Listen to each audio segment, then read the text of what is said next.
Hello students, मैं मनीष गुप्ता अपने channel में आपका स्वागत करता हूं। आइए देखते हैं चैप्टर 14 की चौथी हेडिंग ऊर्जा प्रवाह के बारे में। आप पढ़ रहे हैं चैप्टर 14 पारितंत्र बायोलॉजी कक्षा 12। आइए स्टार्ट करते हैं चौथा हेडिंग ऊर्जा प्रवाह एनर्जी फ्लो के बारे में। ध्यान से आप समझें। गहरे समुद्र के जल तापीय पारितंत्र को छोड़कर, ठीक है, जो गहरे समुद्र में जहाँ पर रासायनिक ऊर्जा होती है, जल तापीय पारितंत्र को छोड़कर पृथ्वी पर सभी पारिस्थितिक तंत्रों के लिए एकमात्र ऊर्जा स्रोत सूर्य है। ठीक है, तो पृथ्वी के सभी पारिस्थितिक तंत्र के लिए ऊर्जा का एकमात्र स्रोत है, वह है सूर्य। ठीक है, गहरे समुद्र को छोड़कर, क्योंकि जो गहरे समुद्र होते हैं वहां पर सूर्य का प्रकाश नहीं पहुंचता है। ठीक है, वहां पर जो ऊर्जा मिलती है वो केमिकल एनर्जी मिलती है। ठीक है, तो वहां की बात नहीं हो रही है। गहरे समुद्र के जल तापीय पारितंत्र को छोड़कर पृथ्वी पर सभी पारिस्थितिक तंत्रों के लिए ऊर्जा का एकमात्र स्रोत सूर्य होता है। आपतित सौर विकिरण का, ठीक है, सूर्य की जो रोशनी गिरती है, सूर्य का जो सौर विकिरण आता है, आपतित सौर विकिरण का 50% से कम भाग प्रकाश संश्लेषणात्मक सक्रिय विकिरण में प्रयुक्त होता है।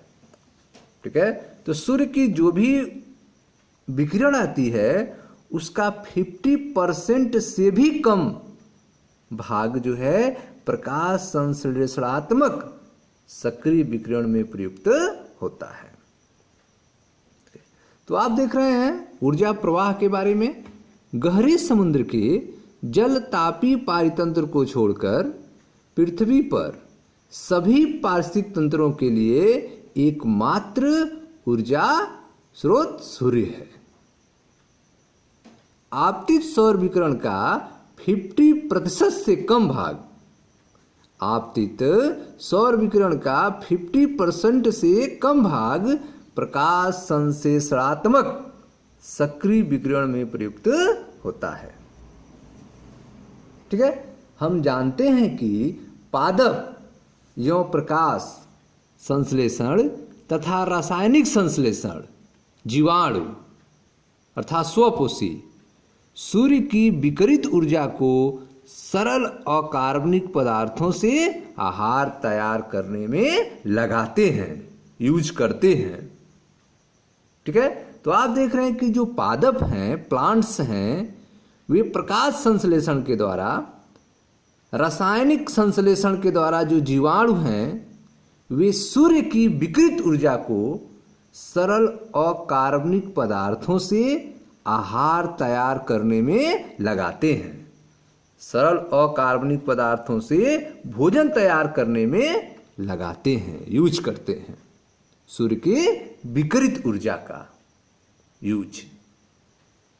पादप केवल 2 से 10% प्रकाश संश्लेषणात्मक सक्रिय विकिरण का ग्रहण करते हैं।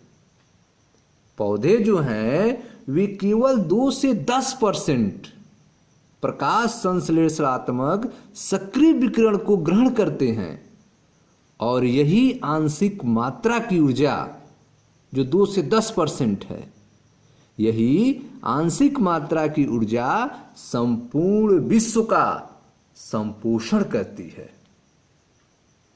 ठीक है, तो आप देख रहे हैं कि पादप जो हैं वे केवल 2 से 10% प्रकाश का यूज कर पाते हैं। पौधे जो हैं केवल 2 से 10% प्रकाश संश्लेषणात्मक सक्रिय विकिरण का ग्रहण करते हैं, और यही जो है आंशिक मात्रा की ऊर्जा संपूर्ण विश्व का संपोषण करती है।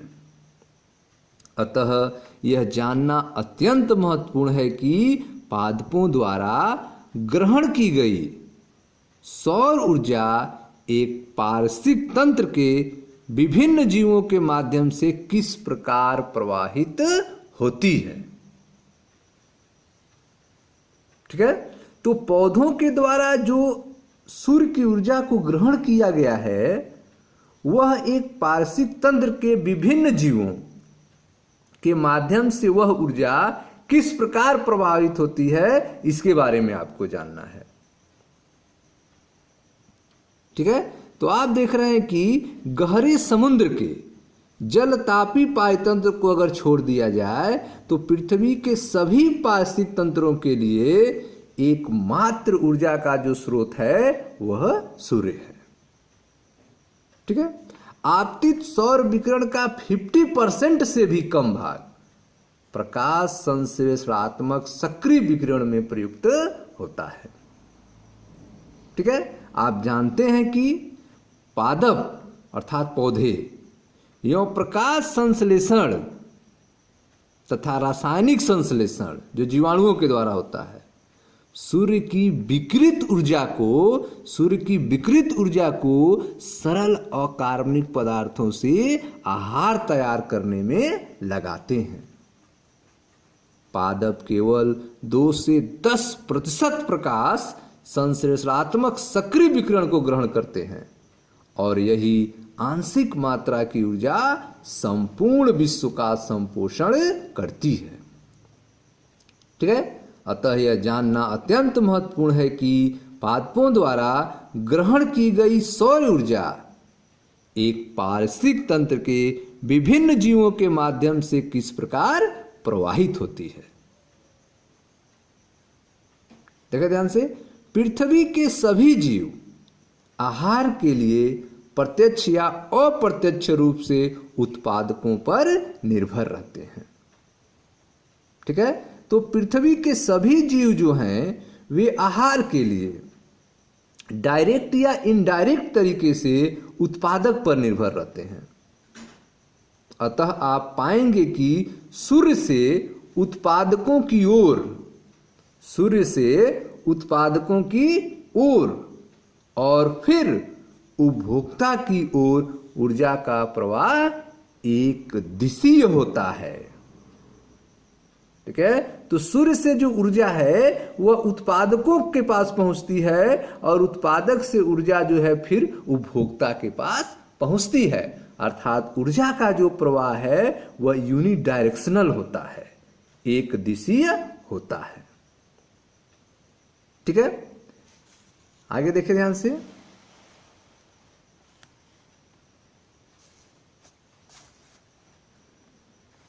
पारिस्थितिक तंत्र उष्मा गतिक के दूसरे सिद्धांत से अमुक्त नहीं है। ठीक है, जो उष्मा गतिक का दूसरा सिद्धांत है उससे पारिस्थितिक तंत्र भी उससे जुड़ा हुआ है, वो उससे अलग नहीं है।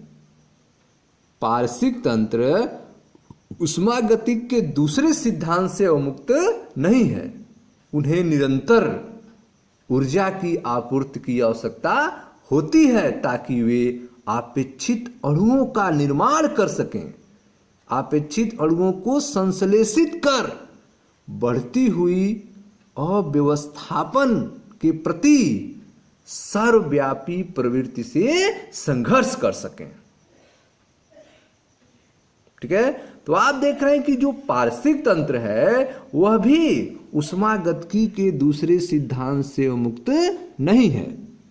उन्हें निरंतर ऊर्जा की आपूर्ति की आवश्यकता होती है ताकि वे अपेक्षित अणुओं को संश्लेषित करके बढ़ती हुई अव्यवस्थापन के प्रति सर्वव्यापी प्रवृत्ति से संघर्ष कर सकें।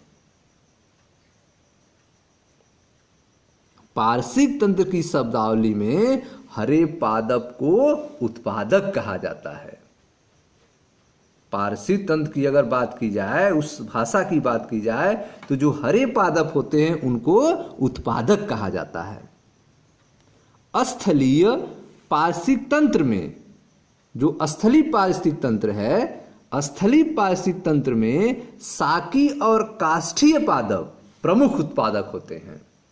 स्थलीय पारिस्थितिक तंत्र में शाकी और काष्ठीय पादप जो हैं वे प्रमुख उत्पादक हैं। इसी प्रकार विभिन्न प्रजातियों जैसे कि पादप प्लवक, काई और बड़े पादप जलीय पारिस्थितिक तंत्र में प्राथमिक उत्पादक हैं। तो जलीय पारिस्थितिक तंत्र में जो प्राथमिक उत्पादक होते हैं वे पादप, प्लवक, काई और बड़े पादप होते हैं। और स्थल पारिस्थितिक तंत्र में शाकीय और काष्ठीय पादप जो हैं प्रमुख उत्पादक होते हैं। आपने खाद्य श्रृंखलाओं, ठीक है, आपने खाद्य श्रृंखलाओं और जालों के बारे में पढ़ा है। खाद्य श्रृंखला क्या होती है, खाद्य जाल क्या होता है, ठीक है, इसके बारे में आपको 10th में जानकारी दी गई थी। आपने खाद्य श्रृंखलाओं तथा जालों के बारे में पढ़ा है कि प्रकृति में ये विद्यमान होते हैं। खाद्य श्रृंखलाएं और खाद्य जाल प्रकृति में विद्यमान होते हैं, उपस्थित होते हैं। पादप या उत्पादक से प्रारंभ होकर खाद्य श्रृंखला या जाल इस प्रकार से बने होते हैं कि प्रत्येक प्राणी जो एक पादप से आहार ग्रहण करता है या अन्य प्राणी पर निर्भर करता है और बदले में वह किसी अन्य के लिए आहार बनता है, ठीक है। तो खाद्य श्रृंखला या खाद्य जाल में आप यह देखेंगे कि जो पादप है, उत्पादक है, उससे यह प्रारंभ होता है और सभी प्राणी आपस में जुड़े होते हैं और एक दूसरे के आहार बनते हैं। पादप या उत्पादक से प्रारंभ होकर खाद्य श्रृंखला या जाल इस प्रकार से बने होते हैं कि प्रत्येक प्राणी जो एक पादप से आहार ग्रहण करता है या अन्य प्राणी पर निर्भर करता है और बदले में वह किसी अन्य के लिए आहार बनाता है। इस परस्पर अंतर्निर्भरता के कारण श्रृंखला जाल की रचना होती है, खाद्य जाल का निर्माण होता है, ठीक है। किसी भी जीव द्वारा आबद्ध की गई ऊर्जा सदैव के लिए संचित नहीं रहती है, ठीक है। किसी भी जीव के द्वारा ग्रहण की गई, आबद्ध की गई ऊर्जा सदैव के लिए संचित नहीं रहती है। उत्पादक द्वारा आबद्ध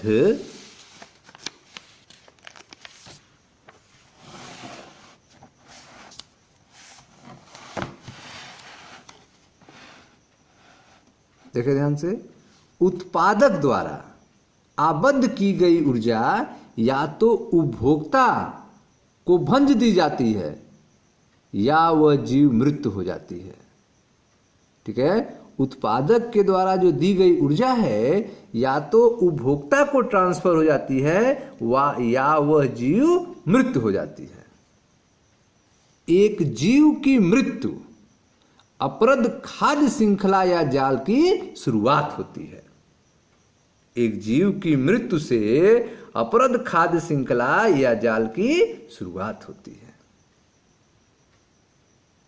सभी जीव अपनी आहार आवश्यकता के लिए प्रत्यक्ष या अप्रत्यक्ष रूप से पौधों पर निर्भर रहते हैं, ठीक है। सभी जीव जो हैं वह अपनी आहार आवश्यकता के लिए प्रत्यक्ष या अप्रत्यक्ष रूप से पादपों पर निर्भर करते हैं।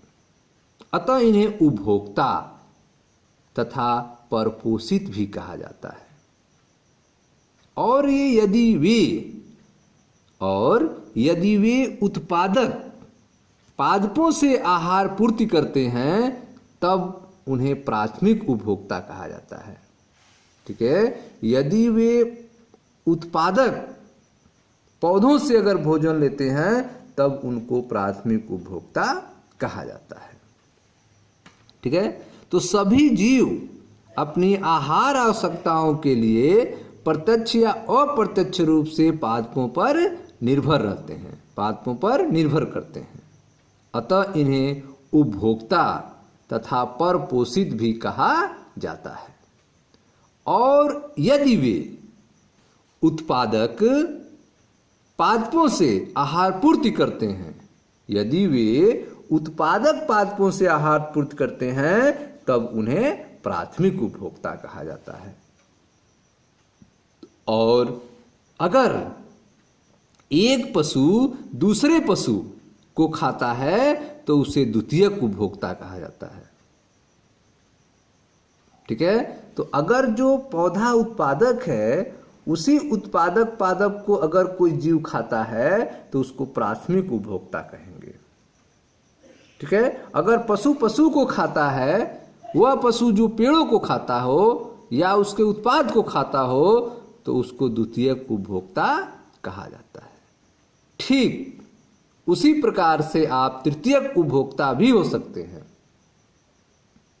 निश्चित ही प्राथमिक उपभोक्ता जो होगा वह क्या होगा, शाकाहारी या शाकभक्षी होंगे, क्योंकि वह उत्पादक को खाते हैं अर्थात पौधों को खाते हैं। ठीक है, तो जो प्राथमिक उपभोक्ता होते हैं वे शाकाहारी या शाकभक्षी होंगे। स्थलीय पारितंत्र में कुछ सामान्य शाकाहारी कीट पतंगे, पक्षी तथा स्तनधारी पशु तथा जलीय पारिस्थितिक तंत्र में मृदुकवची मोलस्क होते हैं। ठीक है, अगर स्थलीय पारिस्थितिक तंत्र में देखा जाए तो जो सामान्य शाकाहारी जो कुछ होते हैं वे होते हैं कीट पतंगे, पक्षी तथा स्तनधारी पशु जो शाकाहारी में आते हैं। लेकिन अगर जलीय पारिस्थितिक तंत्र में देखा जाए तो जो मोलस्क होते हैं, मृदुकवची होते हैं, वह शाकाहारी होते हैं। ठीक है, वे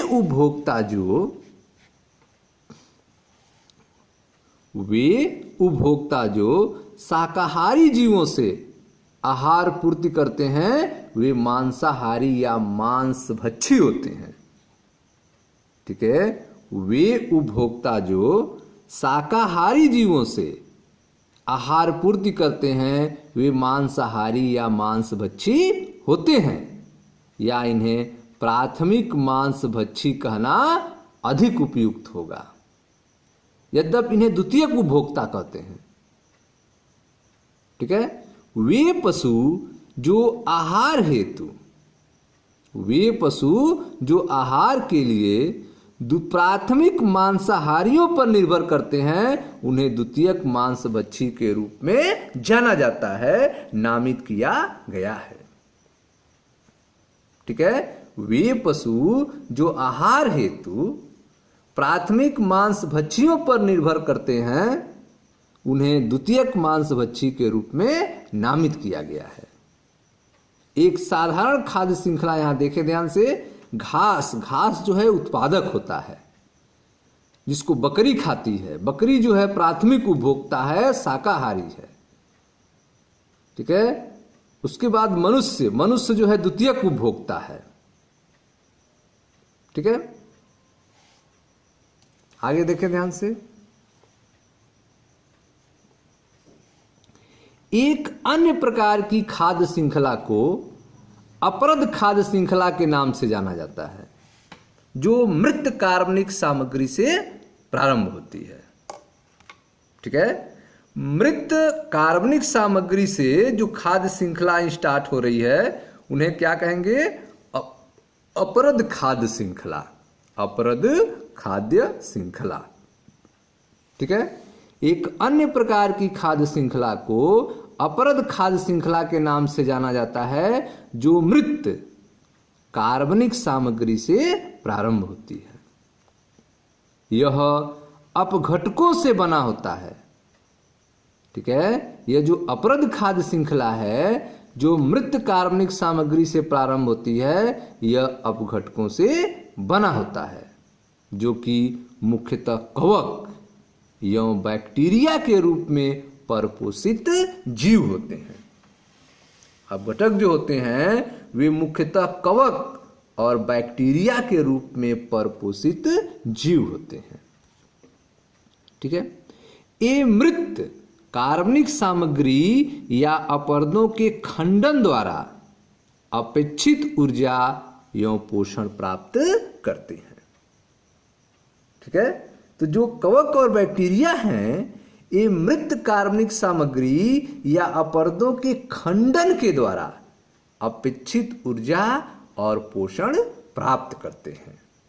इन्हें मृतपोषी या पूर्तजीवी मृत अपघटन के नाम से भी जाना जाता है। ठीक है, अपघटक जो अपघटक हैं, अपघटक पाचक एंजाइम्स स्रावित करते हैं। अपघटक जो होते हैं वे पाचक एंजाइम स्रावित करते हैं जो मृत जीवों तथा व्यर्थ सामग्री को साधारण अकार्बनिक पदार्थों में तोड़ डालते हैं। जो अपघटक हैं वे क्या करते हैं? अपघटक जो हैं वे पाचक एंजाइम स्रावित करते हैं जिसके कारण मृत जीवों तथा व्यर्थ सामग्री को वे साधारण अकार्बनिक पदार्थों में तोड़ डालते हैं जो बाद में उन्हीं के द्वारा अवशोषित कर लिया जाता है। ठीक है, तो जो मृतपोषी या पूर्तजीवी होते हैं वे पाचक एंजाइम का स्राव करते हैं और यह पाचक एंजाइम जो है वह मृत जीवों या व्यर्थ सामग्री को साधारण अकार्बनिक पदार्थ में तोड़ देता है जिसे बाद में उन्हीं के द्वारा अवशोषित कर लिया जाता है। ठीक है, आगे देखिए ध्यान से।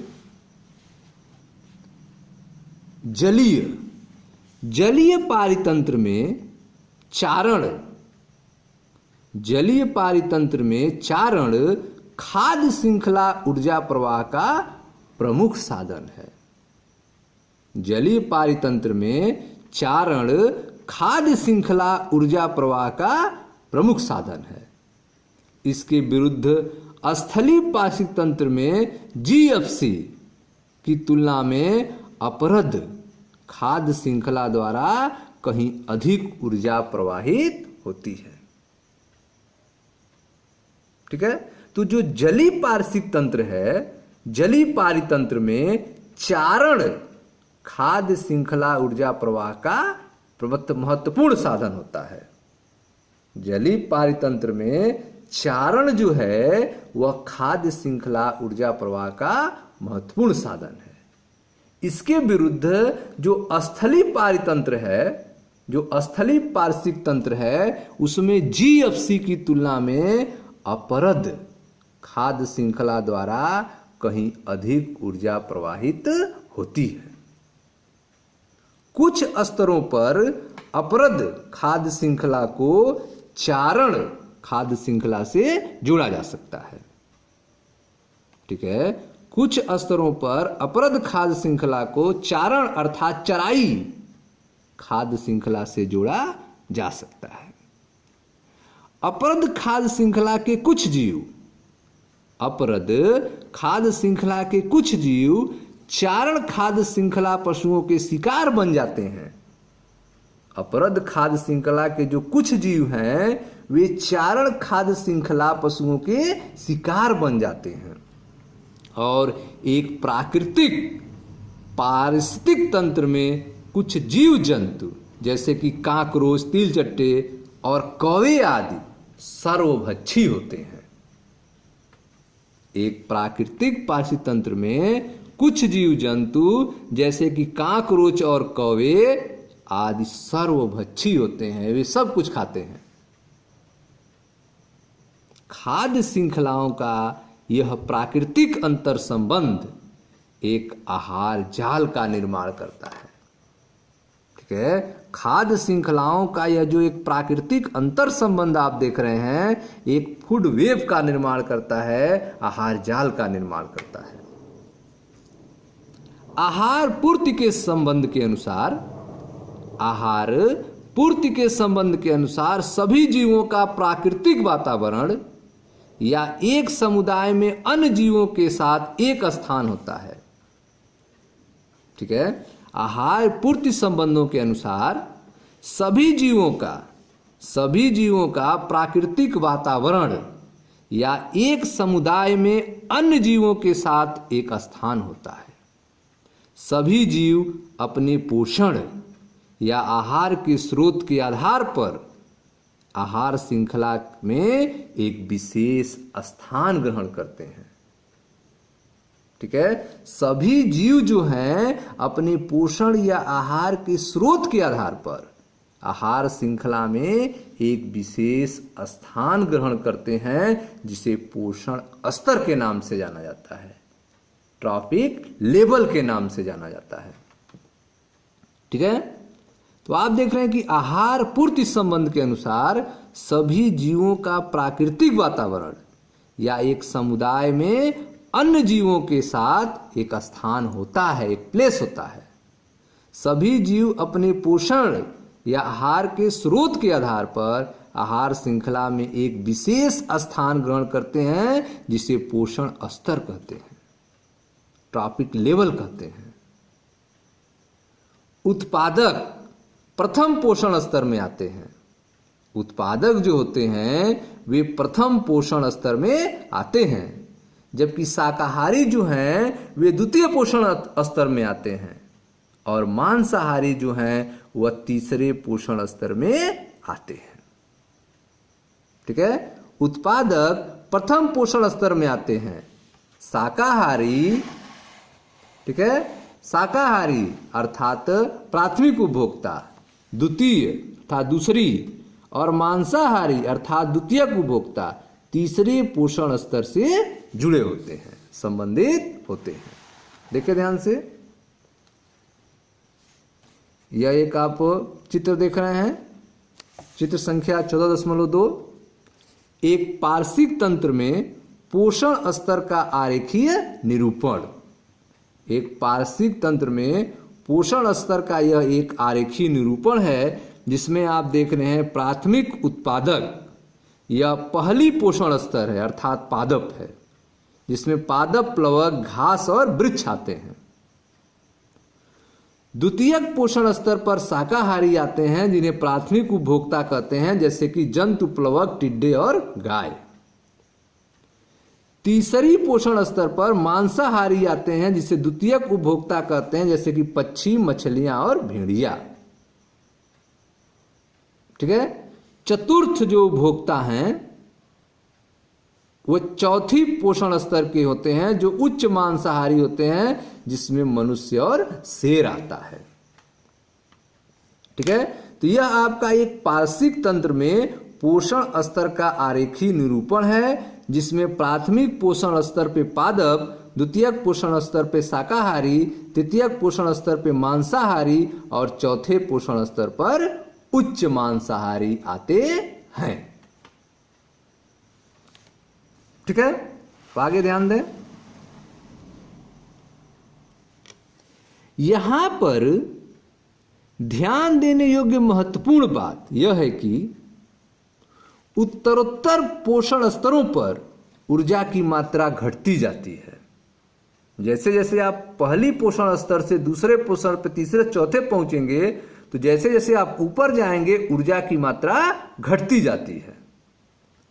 ठीक है, उत्तरोत्तर पोषण स्तरों पर ऊर्जा की मात्रा घटती जाती है। जब कोई जीव मरता है तो वह अपरद या मृत जैव मात्रा में बदल जाता है। जब कोई जीव मरता है तो वह अपरद या मृत जैव मात्रा में बदल जाता है, जो अपघटकों के लिए एक ऊर्जा स्रोत के रूप में काम करता है। प्रत्येक पोषण स्तर पर जीव अपनी ऊर्जा की आवश्यकता के लिए निम्न पोषण स्तर पर निर्भर रहता है। ठीक है, प्रत्येक पोषण स्तर पर जीव अपनी ऊर्जा की आवश्यकता के लिए निम्न पोषण स्तर पर निर्भर रहता है। ठीक है, तो प्रत्येक पोषण स्तर पर जीव जो है अपनी ऊर्जा की आवश्यकता के लिए किस पर निर्भर रहेगा? निम्न पोषण स्तर पर निर्भर रहता है। ठीक है, एक विशिष्ट समय पर प्रत्येक पोषण स्तर का जीवित पदार्थ की कुछ खास मात्रा होती है। एक विशिष्ट समय पर प्रत्येक पोषण स्तर का जीवित पदार्थ की कुछ खास मात्रा होती है जिसे स्थिति सस्य या खड़ी फसल कहा जाता है। ठीक है, एक विशिष्ट समय पर प्रत्येक पोषण स्तर का जीवित पदार्थ की कुछ खास मात्रा होती है जिसे स्थिति सस्य या खड़ी फसल कहा जाता है। स्थिति सस्य को जीवित जैविक की मात्रा, स्थिति सस्य को जीवित जैविक की मात्रा या इकाई क्षेत्र में संख्या से मापा जाता है, जिसे जैव मात्रा कहा जाता है। एक विशिष्ट समय पर प्रत्येक पोषण स्तर का जीवित पदार्थ की कुछ खास मात्रा होती है जिसे स्थिति सस्य या खड़ी फसल कहा जाता है, और स्थिति सस्य को जीवित जैविक की मात्रा अर्थात जैव मात्रा या इकाई क्षेत्र में संख्या से मापा जाता है। एक प्रजाति की जैव मात्रा को ताजे या शुष्क भार के रूप में व्यक्त किया जाता है। एक प्रजाति की जैव मात्रा को ताजे या शुष्क भार के रूप में व्यक्त किया जाता है। ठीक है, एक जैव मात्रा का मापन शुष्क भार के शब्दों में किया जाए तो वह अधिक विशुद्ध होगा। एक जैव मात्रा का मापन शुष्क भार के शब्दों में अगर किया जाए तो वह अधिक विशुद्ध होगा। ठीक है, चारण, देखिए ध्यान से चारण के बारे में। चारण अर्थात चरना, चारण खाद्य श्रृंखला में पोषण स्तरों की संख्या प्रतिबंधित होती है। चारण खाद्य श्रृंखला में पोषण स्तरों की संख्या प्रतिबंधित होती है। इस तरह की ऊर्जा का प्रवाह का स्थानांतरण 10% से कम होता है। ठीक है, जहां पे चारण होता है, जहां पे लोग चरने वाले होते हैं, उस खाद्य श्रृंखला में पोषण स्तरों की संख्या प्रतिबंधित होती है और इस तरह से ऊर्जा प्रवाह का स्थानांतरण 10% से कम होता है।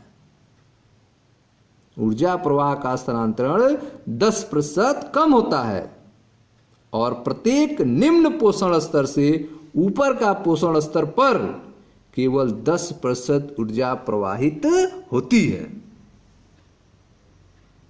ठीक है, चारण खाद्य श्रृंखला में पोषण स्तर की संख्या प्रतिबंधित होती है। इस तरह से ऊर्जा का प्रवाह का स्थानांतरण 10% कम होता है और प्रत्येक निम्न पोषण स्तर से ऊपर का पोषण स्तर पर केवल 10% ऊर्जा प्रवाहित होती है। प्रकृति में यह संभव है कि कई स्तर हो, जैसे कि चरण खाद्य श्रृंखला में उत्पादक, शाकभक्षी, प्राथमिक मांसभक्षी, द्वितीयक मांसभक्षी आदि। ठीक है, तो आप देख रहे हैं कि निम्न पोषण स्तर से ऊपर के पोषण स्तर पर केवल 10% ऊर्जा ही प्रवाहित होती है। प्रकृति में यह संभव है कि कई स्तर हो, प्रकृति में यह संभव है कि कई स्तर हो, जैसे कि चरण खाद्य श्रृंखला में उत्पादक, शाकभक्षी, प्राथमिक मांसभक्षी, द्वितीयक मांसभक्षी आदि। ठीक है, देखिए ध्यान से।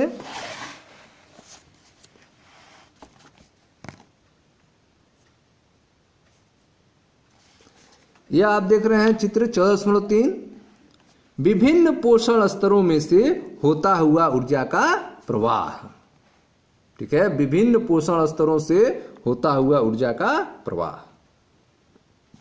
तो इसमें आप देखें सूर्य जो ऊर्जा का स्रोत है, यहां से उष्मा जो है आप देख रहे हैं प्रथम पोषण रीति अर्थात उत्पादक के पास आया है, अर्थात हरे पादप के पास आया है। ठीक है, यहां से जो उष्मा है वह पहुंचा है द्वितीय पोषण रीति अर्थात प्राथमिक उपभोक्ता के पास, अर्थात शाकाहारियों के पास। ठीक है, कुछ उष्मा जो है वातावरण में चली गई है, कुछ उष्मा वातावरण में चली जा रही है, उसके बाद उष्मा पहुंच रही है तृतीय पोषण रीति अर्थात द्वितीयक उपभोक्ता मांसाहारियों के पास। ठीक है, उसके बाद यह ऊष्मा जो है चतुर्थ पोषण रीत अर्थात तृतीय उपभोक्ता सर्वोपरि मांसाहारी के पास पहुंच रही है।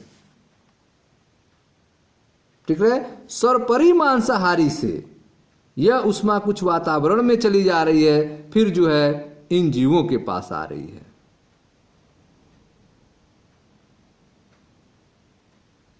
ठीक है, तो आप देख रहे हैं कि विभिन्न पोषण स्तर से होता हुआ ऊर्जा का इस तरह से प्रवाह होता है। ऊर्जा जो है प्रथम पोषण रीत से उत्पादक अर्थात हरे पादप के पास पहुंचती है, उसके बाद यह द्वितीय पोषण रीत अर्थात प्राथमिक उपभोक्ता शाकाहारियों के पास पहुंचती है, फिर यह तृतीय पोषण रीत अर्थात द्वितीयक उपभोक्ता मांसाहारियों के पास पहुंचती है, और फिर यह चतुर्थ पोषण रीत अर्थात सर्वोपरि मांसाहारी के पास पहुंचती है, तृतीय उपभोक्ता के पास। और इनके मरने के बाद यह फिर ऊर्जा छोटे जीवों में चली जाती है। ठीक है, और कुछ जो ऊष्मा जो है ट्रांसफर होने के दौरान वातावरण में चली जाती है। कितनी ऊर्जा जो है आगे बढ़ती है, तो अभी आपने देखा है कि 10% ऊर्जा जो है आगे बढ़ती है। टोटल ऊर्जा का 10% ही ऊर्जा का ट्रांसफर होता है। ठीक है स्टूडेंट्स, तो यह था आपका ऊर्जा का प्रवाह के बारे में। मैं मनीष गुप्ता अपने चैनल में आपका स्वागत करता हूं। वीडियो को लाइक करें, शेयर करें, चैनल को सब्सक्राइब करें ताकि आने वाली वीडियो आपको मिलती रहे। धन्यवाद।